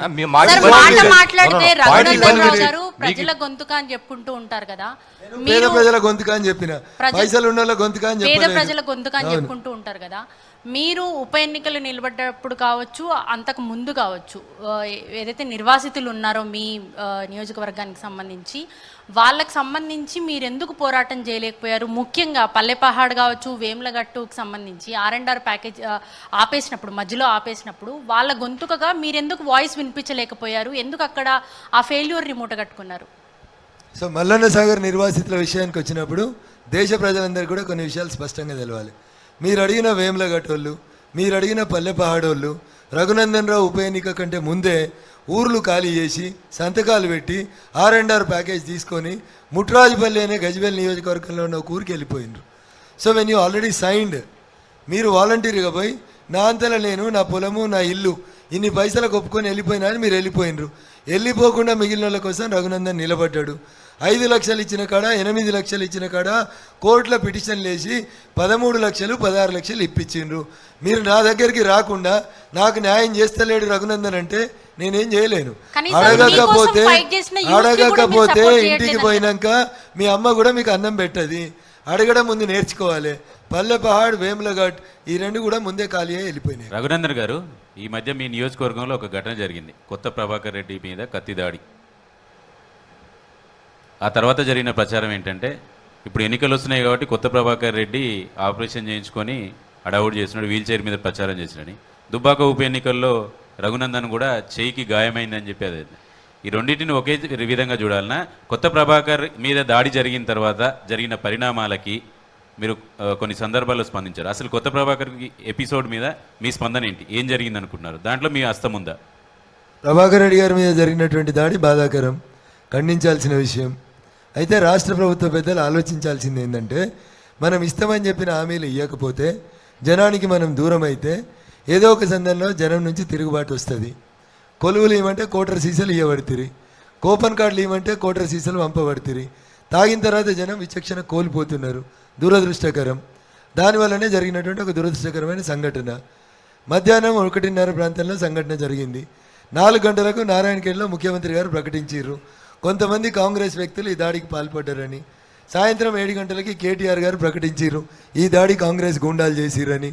గంట సేపట్లో మా జర్నలిస్ట్ మిత్రులంతా ఇన్వెస్టిగేషన్ జర్నలిజం చేసి ఆయన ఒక రిపోర్టర్ అని, ఆయన మెడల కాంగ్రెస్ కండువా ఉందని, ఆయనకు 2 ఫేస్బుక్ అకౌంట్లు ఉన్నాయని. ఆ రోజు నేను మహబూబ్ నగర్ అసెంబ్లీ కాన్స్టిట్యున్సీలో ప్రచారంలో ఉన్నా. ప్రచారం అయిపోయి 5 గంటలకి నేను మీడియా ముందుకు వచ్చేసరికి ఇవన్నీ వార్తలు వచ్చినాయి. 3 రోజుల తర్వాత సిద్దిపేట సిపి గారు ప్రెస్ మీట్ పెట్టి సంచలనాల కోసం ఒక వ్యక్తి చేసిండు అని చెప్పారు. ఈ 3 రోజులలో జరిగిన డ్యామేజ్ ఏంటంటే మీరు చెప్పినట్టు రఘునందన్ ఓడిపించిండని ఒకడు, రఘునందన్ గెలవలేక చేసిండని ఒకడు, ఎల్ఈడి స్క్రీన్లు పెట్టి సాక్షాత్తు ముఖ్యమంత్రి 3 గంటల్లో కాంగ్రెస్ ఓడి చేసిండని చెప్పినాక కూడా నియోజకవర్గంలో మొత్తం ఎల్ఈడి స్క్రీన్లు పెట్టి రఘునందన్ రావు కత్తిపట్టి పొడిచిండని ఊరూరినే ప్రచారం చేసిర్రు. స్టోరీ అంతా ఎందుకు జరిగిందో వాళ్ళే చెప్పుకోవాలి. తెల్లారి దుబ్బాకను బంద్ చేసిర్రు, షాపులు దౌర్జన్యంగా బంద్ చేసిర్రు, మా బీజేపీ నాయకుల మీద భౌతిక దాడులు చేసిర్రు. ఇవన్నీ కూడా వాళ్ళకి అసహనాన్ని గురికి చేసినటువంటి సందర్భాలు తప్ప ఆ సంఘటనతో రఘునందన్ రావుకి భారతీయ జనతా పార్టీకి ఎట్లాంటి సంబంధం లేదు. కేసీఆర్ కాంగ్రెస్ కార్యకర్తలు కాంగ్రెస్ నేతలు దాడి చేశారంటే బీజేపీ నేతల ఆస్తుల మీద బీజేపీ నేతల మీద ఎందుకు దాడి జరిగింది సార్? అది ముఖ్యమంత్రి సమాధానం చెప్పాలి, సిద్దిపేట సిపి చెప్పాలి. ఎందుకు జరిగిందంటే అక్కడ రఘునందన్ రావు బలమైన అభ్యర్థి, రఘునందన్ రావు గెలుస్తున్నాడు. రఘునందన్ రావును గెలుపుని అడ్డుకోవాలంటే తెల్లబట్టలు వేసుకొని పోతుండు కదా, ఇంత బురద చల్లిపోతే వాడే ఇంటికి పోయి కడుక్కుంటాడని కడుక్కోమని అట్లా బురద చల్లే కార్యక్రమం సిపి చెప్పింది కదా. సిపి చెప్పిన తర్వాత మరి క్షమాపణలు చెప్పాలి కదా. క్యాండిడేట్ అక్కడ ఉన్న వాళ్ళు నా మీద బురదేసిన వాళ్ళు మేము పొరపాటున బీజేపీ వాళ్ళ దిష్టి బొమ్మలు కాలబెట్టినాం, రఘునందన్ రావు దిష్టి బొమ్మలు కాలబెట్టినాం, మేము తప్పు చేసినామనే రియలైజేషన్ వాళ్ళకి లేదు కదా. నేను ఇవన్నీ ఏవి జరిగే కంటే ముందే ప్రభాకర్ రెడ్డి గారి మీద జరిగిన దాడి ప్రజాస్వామ్యానికి మంచిది కాదు, ప్రజాస్వామ్య వ్యవస్థకి కీడు చేస్తుంది అని పాలమూరులో నేను మీడియా మిత్రులతో మాట్లాడినాను. అప్పటికి ఇంకా నాకు ఏం జరిగిందో కూడా పూర్తిగా సమాచారం లేదు. రఘునందరావు గారు, ఇదే సిద్దిపేట సిపి పైన మీరు ఈసీకి ఫిర్యాదు చేసినట్టున్నారు, అధికార పార్టీకి ఒత్తాసు పలుకుతున్నారు. ఇక్కడ సిద్దిపేట సిపి బదిలీ చేయాలని ఈసీ కంప్లైంట్ ఇచ్చినట్టున్నారు. మీరు ఇప్పుడు చెప్తున్నారు ఈ ఎపిసోడ్ సంబంధించి సిపి చెప్పారు సెన్సేషనల్ కోసమే చేశారని చెప్తున్నారు. అంటే మీకు అనుకూలంగా ఉంటే వాళ్ళది కరెక్ట్గా తీసుకుంటారు, మీకు వ్యతిరేకంగా ఉంటే అది ఇబ్బందికరంగా మారి వాళ్ళపైన ఫిర్యాదు చేస్తారా? రఘునందన్ రావు ఈ కేసులో నాకు ఇబ్బంది జరిగింది, నీకు ఇబ్బంది అని జరిగింది అని చెప్పాలి. మా సిపి గారు ఏం చెప్తారంటే సెక్షన్ 30 ఆఫ్ పోలీస్ యాక్ట్ అమల్లో ఉంది, తెలంగాణ వచ్చి నుంచి అమల్లో ఉంది. ముఖ్యమంత్రి జిల్లాలో రోజు సెక్షన్ 30 ఆఫ్ పోలీస్ యాక్ట్ అమల్లో ఉంటుంది, 144 సెక్షన్ అమల్లో ఉంటుంది, ఎలక్షన్ కోడ్ అమల్లో ఉంటుంది, మోడల్ కోడ్ ఆఫ్ కండక్ట్ అమల్లో ఉంటుంది. రఘునందన్ రావు దిష్టి బొమ్మలు ఎట్లా కాలుతాయి? ఎందుకు అరెస్ట్ చేయదు, ఎందుకు ఎఫ్ఐఆర్ చేయదు? ఈ రోజు కూడా నేను అదే అభిప్రాయంతో ఉన్నా. సిద్దిపేట సిపి గారు ఈరోజు కూడా ముఖ్యమంత్రి గారి జిల్లా కాబట్టి వాళ్ళకే అనుకూలంగా పనిచేస్తుందనే నా మాటకి ఈరోజు రేపు ఎల్లుండి ఎన్నికల ఫలితాలు వచ్చిన తర్వాత కూడా కట్టుబడి. రఘునందన్ గారు గజ్వేల్లో కేసీఆర్ మీద బీజేపీ పోటీ చేస్తుంది, ఓడిస్తామని చెప్తుంది.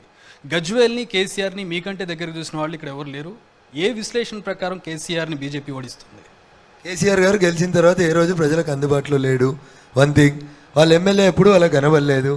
అభివృద్ధి పేరిట పేద ప్రజలకు సంబంధించిన దాదాపు 30,000 ఎకరాల భూముల్ని, దళితులకి ట్రైబ్స్కి సంబంధించినటువంటి భూముల్ని, లావణి పట్టాలు, ఈనాం భూములు, తాతల నుంచి సాగు చేసుకుంటున్నటువంటి గ్రామ కంటాలని గ్రామాలే లేపేసి లాక్కున్నారు. వాళ్ళు ఒక ఆల్టర్నేట్ లీడర్షిప్ కోసం ఎదురు చూసిర్రు. ఎవరైనా మా తరఫున నిలబడతారు అని అనుకుంటే ఓటేద్దామని అనుకున్నారు. ఈరోజు భారతీయ జనతా పార్టీ నిలబడింది, నిలబడుతుంది, రేపు కలబడుతుంది అనే విశ్వాసం ప్రజల్లో ఉంది కాబట్టి మాకే ఓటేస్తారని నాకున్న విశ్వాసం. రఘునందన్ గారు, దాదాపు గత ఎన్నికలు ప్రచారం ప్రారంభమైనప్పటి నుంచి ఒక చర్చ జరుగుతుంది తెలంగాణ సమాజంలో.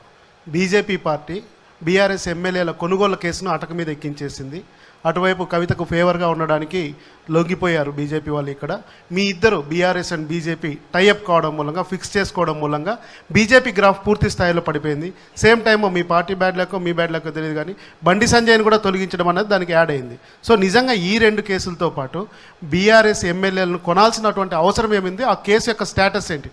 ఒక అడ్వకేట్గా బీజేపీ ప్రతినిధిగా కూడా మీరు చెప్పాల్సిన అవసరం ఉంది. 2020లో జరిగిన 2022లో జరిగిన కేసుల గురించి బాగా మాట్లాడుతున్న మీడియా మిత్రులు 2016లో కదా ఓటుకు నోటు కేసు 15/16 జరిగింది కదా. మీ చేతిలో ఉంది కదా సార్ కేంద్ర మా ప్రభుత్వం. కేసులో లేదు. అంటే అన్న, ఇప్పుడు మీరు అన్న, ఇట్లా బట్టగలిసి మీద వారేయద్దు. కేసు మా చేతిలో లేదు. తప్పుడు మాటలు అవన్నీ. కేసు ఏసీబీ పెట్టింది. నాంపల్లి ఏసీబీ కోర్టులో కేసు ఉంది. ఫోరెన్సిక్ సైన్స్ ల్యాబొరేటరీకి వెళ్ళి నివేదిక వచ్చింది. ట్రయల్ నడపాల్సింది రాష్ట్ర ప్రభుత్వం.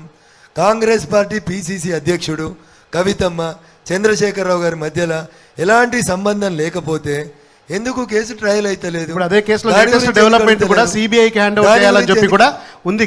అది 6 ఏళ్ల తర్వాత ఇవాళ సిబిఐ ఎందుకన్నా? 6 ఏళ్ల నుంచి నువ్వు ట్రయల్ ఎందుకు నడుపుతలేవు? ప్రజాప్రతినిధుల మీద కేసుల్ని 6 నెలల్లో ముగించమని సుప్రీంకోర్టు 100 సార్లు చెప్పింది. ఇప్పుడు పిసిసికి బీఆర్ఎస్కి పడది. వాళ్ళిద్దరి మధ్యలో యుద్ధం నడుస్తుంది కదా. ఈయన దించుతాను, ఆయన దించుతాని ఈయన కొట్లాడుతున్నారు కదా. మరి ఓటుకు నోటు కేసులో పట్టపగలు దొరికిన దొంగని కేటీఆర్ ఊకే వీడియోలు చూపిస్తాడు కదా. ట్రయల్ ఎందుకు నడుపుతలేవు? నీ చెల్లె చెప్పిందని నడుపుతలేవా? కోర్టు ఆపమన్నదా? హైకోర్టు ఏమైనా స్టే ఇచ్చిందా? సుప్రీంకోర్టు ఏమైనా స్టే ఇచ్చిందా? గా కేసు గురించి మాట్లాడకుండా చెల్లెందుకు చెప్తా సార్? చెల్లెందుకు నాకు తెలియదు అది. మీరు ఎందుకు మీరు అన్నట్టు కొంతమంది మీడియా మిత్రులు చెప్పారు నాకు, వాళ్ళ చెల్లె చెప్పినట్టుంది అన్న ఆపిండి అని చెప్పారు. నీలాగా నేను చాలా స్టూడియోలో పోతుంటా కదన్న, అక్కడ కొందరు జర్నలిస్ట్ మిత్రులు చెప్పారు నాకు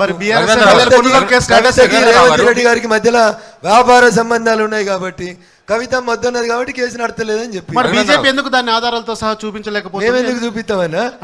కత్తి కాదు నెత్తి కదా. కేసులో కేసు పెట్టినాడు, గవర్నమెంట్ లో ఉన్నాడు, కేసులు ఎదుర్కొంటున్నాడు. ప్రతిపక్ష కేసులో అధికారంలో ఉన్నాడు, ప్రతిపక్ష నాయకుని మీద కేసు ఎందుకు ట్రయల్ నడుపుతలేడు? నా చెప్పురన్నా, 6 ఏళ్ల కోలే ఎందుకు ట్రయల్ నడుస్తలేదు? మీ ఇద్దరి మధ్యలో అండర్స్టాండింగ్ లేకపోతే 6 ఏళ్ల కోలే కేసు ఎందుకు నడుస్తలేదు?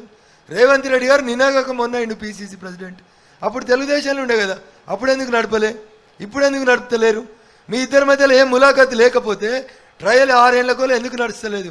నువ్వు 22 కేసు గురించి మాట్లాడుతున్నావన్నా, నేను 2016-15 కేసు గురించి మాట్లాడుతున్నా. అంటే ఈ కేసు స్టేటస్ బీఆర్ఎస్ ఎమ్మెల్యేల కొనుగోలు కేసు ప్రస్తుతం స్టేటస్ కో ఏంటి అన్నది యాక్చువల్ అది కోర్టు కనీసం స్టే ఇచ్చింది. అది కోర్టు కనీసం స్టే ఇచ్చింది. నీకు ఆ ఓటుకు నోటు కేసులో ఏడ స్టే ఉంది చెప్పు?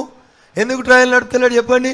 బీఆర్ఎస్ అధ్యక్షునికి కాంగ్రెస్ అధ్యక్షునికి అండర్స్టాండింగ్ లేకపోతే ఓటుకు నోటు కేసు ఇన్ని రోజులు ఎందుకు పెట్టారు? వకీల్ సాబ్, మీకు అంటే ఇన్ఫర్మేషన్, సుప్రీంకోర్టులో రేవంత్ రెడ్డికి సంబంధించిన కేసు ఇటీవల దాని మీద స్టే ఉంది. ఏసీబీ విచారణకి ఈ కేసు అర్హత కలిగింది కాదు అనే విషయం మీ దృష్టిలో ఉండాలి. సిబిఐకి బదిలీ చేయమని కూడా ఆల రామకృష్ణారెడ్డి రిక్వెస్ట్ చేశారు సుప్రీంకోర్టు కూడా. ఒక నిమిషం సార్, పిటిషన్లో స్టే లేదు అని చెప్తున్నాను నేను మీకు. సుప్రీంకోర్టు ట్రయల్ నడపొద్దు అని చెప్పలే. టైంపాస్ చేయడానికి ఈయన పోయి దరఖాస్తు చేసిండా ఏసీబీకి నా మీద కేసు చేసి అధికారం నడుస్తుంది. వకీల్ సార్, ఒక నిమిషం sir, there is no stay. నేను మళ్ళీ చెప్తా ఉన్నా మీకు, as far as my knowledge is concern there is no stay. ఏసీబీకి ఈ కేసుని విచారించే అధికారం లేదని వారు పోయి సుప్రీంకోర్టులో కేసు వేసిర్రు. ఆ పిటిషన్లో సుప్రీంకోర్టు ట్రయల్ నడపొద్దని స్టే ఇవ్వలేదు. ఆ పిటిషన్ కూడా సుప్రీంకోర్టు ఈ మధ్యన కొట్టేసింది. మరి ట్రయల్ ఎందుకు నడుస్తలేదు? మీరు ఒకసారి చెక్ చేయండి సార్. దాని మీద స్టే కాదు, ఎవిడెన్స్ విట్నెస్ మీద స్టే ఇచ్చారు. ఒకసారి మీరు ఇంతకుముందు అజారుద్దీన్ కేసు ఏదో ప్రస్తావిస్తూ ఆడియో వీడియోలు చెల్లవు, సాక్ష్యాలుగా చెల్లవని చెప్పినట్టు ఈ కేసులో కూడా అది వర్తించింది. ట్రయల్ నడపొచ్చు కదా, ట్రయల్ నడిపితే కదా కోర్టు చెప్పేది. వాళ్ళు నడపరు. ట్రయల్ ఎందుకు నడుపుతలేరు? ట్రయల్ ఎందుకు నడుపుతలేరు అంటున్నా. What is the reason behind it? 2016 నుంచి నీకు రేవంత్ రెడ్డి అంటే నచ్చదు కదా, పక్క పార్టీ ఎమ్మెల్యేనే కదా, నీకు శత్రువే కదా, నీకు మిత్రుడు కాదు కదా, నువ్వు చెప్పినట్టు ఆడతలేడు కదా. మరి అట్లాంటప్పుడు ట్రయల్ ఎందుకు నడుస్తలేదు? అంటే బిఎల్ సంతోష్ పాత్ర బయటకు వస్తుందని చెప్పి ఎమ్మెల్యే కొనుగోలు బీజేపీ నేతలు మాట్లాడారు. సరే సార్, ఓటుకు నోటు కేసు మాట్లాడారు. My question is straight. What made MLCs case pending so far? Stay ఉందని సార్ చెప్తుండు. గూగుల్లో కొట్టు, సుప్రీంకోర్టు వెబ్సైట్ స్టే ఉందేమో చెప్పు, నేను చెప్తా. అంటే మీకు ఇంకా టైం 2016 కేసు సాగుతుంది కాబట్టి మీరు ఇంకొక 4 ఏళ్ళు సాగదీస్తారు కాదు కదా. బిఎల్ సంతోష్ ఈ కొనుగోళ్ల విషయం తీయగానే ఓటుకు నోటు తీసి మీరు ఎందుకు డైవర్ట్ చేస్తున్నారు? ఎవరు? మీరు. బిఎల్ సంతోష్ కేసులో మీకు అందరికి తెలియాల్సింది ఏంటంటే హైకోర్టు ఆయనను అరెస్ట్ చేయొద్దని ఆర్డర్ ఇచ్చింది. ఇంకేం చేయాలో చెప్పు. సార్, మీకు సంబంధించి ఓఆర్ఆర్ కేసులో అయితేనేమో వాళ్ళు స్టే తెచ్చుకున్నారు, నేనేం చేయాలంటే? స్టే తెచ్చుకోలేదు వాళ్ళు, నాకు నోటీస్ ఇచ్చి 100 కోట్లకు నేను కౌంటర్ ఇచ్చిన. దాంట్లో అయితేనేమో ఇలా వాదిస్తారు. మీకు సంబంధించి మీకు కోర్టు ఇచ్చింది బిఎల్ సంతోష్ అరెస్ట్ చేయొద్దనే దాంట్లో మీరు ఇది సమర్థిస్తారు. సో మీడియా మిత్రులకి I'm sorry to use this word, అవగాహన కోసం చెప్తా ఉన్నా నేను. మీకు తెలవాల్సింది ఏంటంటే ఓఆర్ఆర్ కేసులో ఎఫ్ఐఆర్ రిజిస్టర్ కాలేదు. ఓఆర్ఆర్ కేసులో ఇంకా నోటీస్ స్టేజ్లోనే ఉంది. ఒకటి. ఓటుకు నోటు కేసులో ఛార్జ్షీట్ ఫైల్ అయింది, మీకు అది అర్థం చేసుకోవాలి మీరు దయచేసి. ఓటుకు నోటు కేసులో ఇన్వెస్టిగేషన్ పూర్తయింది, ఇక పలానోళ్ళు ముద్దాయిలని ఛార్జ్షీట్ ఫైల్ అయింది. బిఎల్ సంతోష్ గారి కేసులో కేవలం ఎఫ్ఐఆర్ మాత్రమే నమోదైంది, ఓఆర్ఆర్లో ఎఫ్ఐఆర్ కాలే. బిఎల్ సంతోష్ గారి దాంట్లో ఎఫ్ఐఆర్ అయింది. సార్ విచారణకు పిలిస్తే బిఎల్ సంతోష్ గారిని విచారణకు పిలిస్తే కోర్టుకు వెళ్ళారు సార్. వెళ్ళొద్దని ఉందా ఎక్కడైనా? వెళ్ళొద్దని భారత కాదు. రాజ్యాంగంలో ఎక్కడైనా ఉందా? వెళ్ళొద్దని నీకు కాదు. నోటీస్ ఇస్తే మరి నువ్వు కోర్టుకి ఎందుకు పోతావు? టీఆర్ఎస్ వాళ్ళు మీరు చేసే ఆరోపణల మీద కోర్టుకు వెళ్ళొద్దని ఉందా? నేను వెళ్ళకమని చెప్పలే కదా. మీరు ఇవాళ దాకా ప్రస్తావించారు, అది నేను తప్పుగా ప్రస్తావిస్తూ వచ్చారు. అడుగుతుంది నీకు నచ్చినట్టు కేసుని ఇంటర్ప్రిట్ చేయొద్దు. అందుకనే చెప్పిన అవగాహన పదం అని ఎందుకు అంటే రేవంత్ రెడ్డి కేసులో ఛార్జ్షీట్ ఫైల్ అయింది, ఫోరెన్సిక్ సైన్స్ ల్యాబొరేటరీ నివేదిక వచ్చింది. ఓఆర్ఆర్ కేసులో ఎఫ్ఐఆర్ లేదు. బిఎల్ సంతోష్ గారి కేసులో ఆయనను అరెస్ట్ చేయొద్దని కోర్టు స్టే ఇచ్చింది. దాని మీద తెలంగాణ ప్రభుత్వం సుప్రీంకోర్టు పోయింది. స్టే వెకటైతే బిఎల్ సంతోష్ గారిని చట్ట ప్రకారం వాళ్ళు ఏం చేయాలో చేయొచ్చు. సరే, ఈ మొత్తం ఎపిసోడ్ లో టీఆర్ఎస్ తో బీజేపీ, బీజేపీతో కాంగ్రెస్ మిలకతేనే. దీంట్లో నేను అడుగుతుంది ప్రజలు విని అర్థం చేసుకోవాల్సింది ఏంటంటే రేవంత్ రెడ్డి గారికి టీఆర్ఎస్ పార్టీకి, లేదా రేవంత్ రెడ్డి గారికి హరీష్ రావు గారికో, లేదా రేవంత్ రెడ్డి గారికి కవిత గారికి మధ్యలో ఏం సత్సంబంధాలు లేకపోతే, లేదా రేవంత్ రెడ్డి గారికి కేసీఆర్ గారికి మధ్యలో, లేదా రెండు పార్టీల మధ్యలో కాంగ్రెస్ బీఆర్ఎస్ మధ్యలో ఏం అండర్స్టాండింగ్ లేకపోతే ఎందుకు ఓటుకు నోటు కేసు ముందుకు పోతలేదని నేను అడుగుతున్నా. ఓటుకు నోటు కేసు తర్వాత వచ్చినటువంటి ఈ కేసు, ఇప్పుడు ప్రెసెంట్ ఈ కేసు ఎమ్మెల్యేల కొనుగోలు కేసే. మునుగోడు ఎలక్షన్స్లో చాలా పెద్ద ఎత్తున ప్రచారం చేశారు. ఆ తర్వాత మళ్ళీ అసలు ఎందుకు రాలేదనేది ఓటుకు నోటు అంశం ఆ కేసు ముందు జరిగిపోయింది. ఇప్పుడు ఈ కేసుకు సంబంధించి రావట్లేదు కాబట్టి బీఆర్ఎస్ బీజేపీ ఒక్కటైందనేది ఆ చర్చ జరుగుతుంది సార్. మునుగోడు ఉప ఎన్నికల్లో గెలిచేందుకు చంద్రశేఖరరావు గారు ఆడినటువంటి ఒక నాటకం. ఎందుకంటే సిపి చంద్రశేఖరరావు గారు CP, guest house TRS party వాళ్ళదే, అడిగి పోయిన ఎమ్మెల్యేలు టీఆర్ఎస్ పార్టీ వాళ్ళే. వాళ్ళు ఎవరో మీకు అంతా తెలుసు. ఏ పార్టీలో గెలిచిరో ఏ పార్టీలకు ఎందుకు పోయారో మీకు నాకంటే ఎక్కువ తెలుసు. ఆ గెస్ట్ హౌస్ ఎవరిదో తెలుసు. అందులో సీసీటీవీలు ఎవరు రికార్డ్ చేసిరో ఎప్పుడు రికార్డ్ చేసిరో తెలుసు. కార్ల సంచి చూపెట్టిన సిపి సాబ్, అందులో కార్ల 30 కోట్లు వచ్చినాయని చెప్పిన సిపి సాబ్ ఎందుకు 30 కోట్లు చూపెట్టలేదో మీడియా మిత్రులందరికీ కూడా తెలుసు. లేని కేసును ఉన్నట్టు చూపెట్టి బీఆర్ఎస్ పార్టీ నాయకులకు సంబంధించిన కొంతమంది అక్కడ రాజకీయంగా వారికి ఉన్నటువంటి సంబంధాలు ఉన్నటువంటి కొంతమంది గురువులను తీసుకొచ్చి కేసులో తీసుకొచ్చి నాటకం ఆడిరు తప్ప కేసులో ఏం ముందుకు పోయింది ప్రోగ్రెస్? రఘునందన్ గారు, ఈ ఎన్నికల్లో మీ ప్రధాన ప్రత్యర్థి బీఆర్ఎస్ కాంగ్రెసా? ప్రజలు నిర్ణయిస్తారు. మిమ్మల్ని అడుగుతున్నా, మీ ప్రశ్నను అడుగుతున్నా. మీరు ప్రధాన ప్రత్యర్థిగా బీఆర్ఎస్ ను చూస్తున్నారా, కాంగ్రెస్ ను చూస్తున్నారా? బీఆర్ఎస్ పార్టీని ఇంటికి పంపాలని ప్రజలు నిర్ణయించుకున్నారు.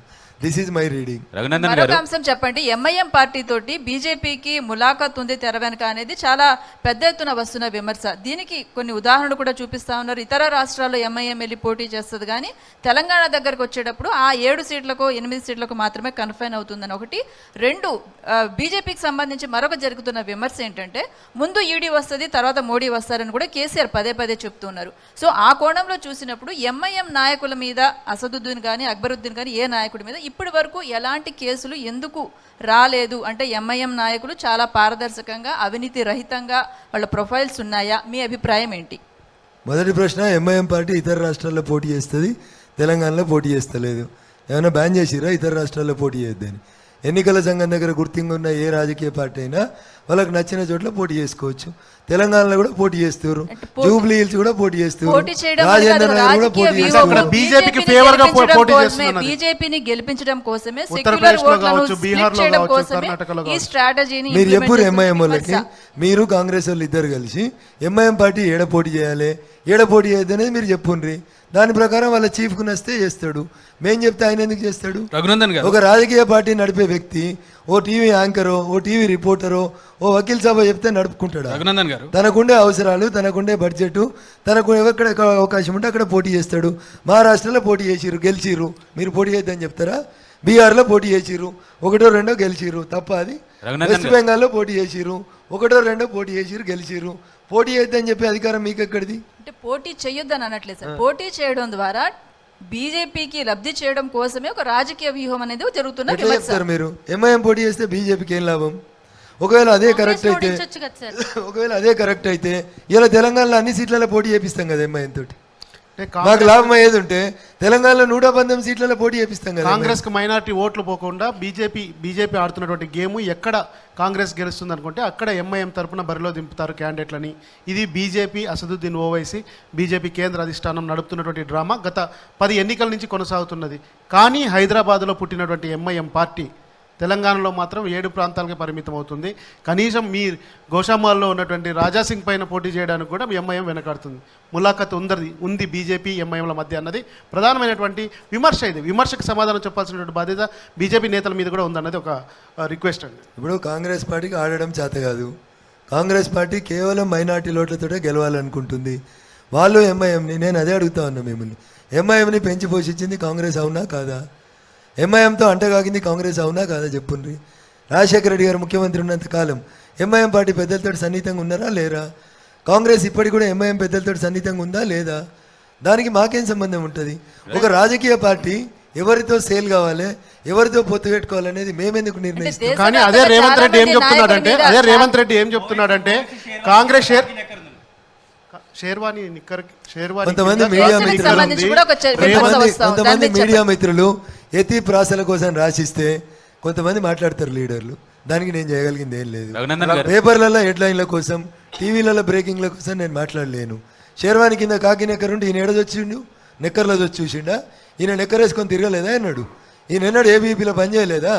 ఆ రోజు మరి ఆ షేర్వాణి పైన కప్పుకొని తిరిగిండా? అందుకని నోటికి వచ్చినట్టు మాట్లాడితే సమాధానం కూడా నోటికి వచ్చినట్టే. ఎందుకంటే మేము తెలంగాణ ఉద్యమం చేసి వచ్చిన వాళ్ళం. ఈట్కా జవాబ్ పత్తర్సే దేంగే అని చెప్పి వచ్చిన వాళ్ళం. మాకు సమాధానం చెప్పడం కష్టం కాదు కదన్న. నువ్వు నెక్కర్ వేసుకొని ఏ షేర్వాణి కింద పని చేసినావు? నువ్వు నెక్కర్ వేసుకోలేదా? నెక్కర్ వేసుకున్నావా? వేసుకున్నప్పుడు ఏ షేర్వాణి మీద వేసుకున్నావు? అది చెప్పు ముందు కాల. నచ్చితే ఒక రకం, నచ్చకపోతే ఇంకో రకం. అవసరార్థం నేను మాట్లాడలేదు. రఘునందన్ గారు, మీరు క్రిమినల్ అడ్వకేటు. జూబ్లీ హిల్స్లో జరిగిన ఒక రేప్ కేసులో మామూలుగా పోలీసులు అరెస్ట్ చేసి నిందితుడి ముఖానికి మాస్క్ పెడతారు. కానీ ఆ కేసులో రఘునందన్ రావు గారు కొన్ని వీడియోలు, కొన్ని ఫొటోస్ బయటికి పెట్టారు. అది మీ మీద కొన్ని విమర్శలకు కూడా దారితీసింది. ఇది ఎంఐఎం వాళ్ళని సేవ్ చేయడం కోసం, ఎమ్మెల్యే పిల్లల్ని సేవ్ చేయడం కోసం అనే విమర్శలు వచ్చాయి. నాకు నవ్వాలో ఏడవాలని అర్థమవుతలేదనండి ఈ ప్రశ్న విన్న తర్వాత. ఏదన్నా నువ్వు ప్రశ్న అడిగిన తర్వాత నాకు నవ్వాలో ఏడవాలని అర్థమవుతలేదు. సభ్య సమాజం అంతా కూడా రఘునందన్ కరెక్ట్ చేసిండు అని చెప్పింది. తొందరపడేటువంటి నీలాంటి మిత్రులు ఎవరు అరెస్ట్ చేయించారు? రఘునందన్ అరెస్ట్ చేయకపోతే, రఘునందన్ ఫోటో బయట పెట్టకపోతే మీరేమైనా ఇన్వెస్టిగేటివ్ జర్నలిజం చేసి వాడిని అరెస్ట్ చేయించారు? ఫోటోలు పెట్టలేదు సార్, వీడియోలు పెట్టారు సార్. వినాలి సార్, మీరు అవి సీసీటీవీ ఫుటేజ్లలో మీ టీవీలలో వచ్చినాయి. నేను బయట ప్రపంచానికి చూపించిన. పబ్లిక్ డొమైన్ లోనే నేను తీసుకొచ్చిన. సీసీటీవీ ఫుటేజ్లు ఉన్నాయి, నేను తీసుకొచ్చిన. నా సోర్స్ ఏంటంటే అమ్మాయికి సంబంధించిన ఎపిసోడ్ లో అట్లా కరెక్టేనా సార్? కరెక్ట్. ఒక వకీల్ సాబ్ గారు 100% కరెక్ట్. నేను అమ్మాయి ముఖం చూపెట్టలేదు. నీకు అది తెలియకపోతే నేనేం చేస్తా? అబ్బాయిల ముఖం మీరు బయట పెట్టిన తర్వాతనే మేము వీడియోలు చూసాం సార్, ఫోటోలు చూసాము, వీడియోలు చూసాము. మీకు తెలియదంటే ఎట్లా? మీరే బయటకి ఇచ్చారు. మీరు ఇచ్చిన తర్వాతనే మేమంతా చూసాము. ఇప్పుడు ఆ రోజు నా బీట్ చూసింది మిత్రుడు మహేష్ చూసిండు. మా మహేషే మా అందరికీ గ్రూప్ లో పెట్టారు. నేను అదే చెప్తాను. నేను రిలీజ్ చేసిన ఫోటోలు మాత్రమే. నేను వీడియోలు ఎక్కడ కూడా రికార్డ్ చేయలేదు. ఎథిక్స్ ప్రకారం అది ఒక్క నిమిషం అంట వినన్నా. ఎథిక్స్ ప్రకారం వినంటున్నా. నాకు ఎథిక్స్ మీరేం నేర్పిస్తారన్నా?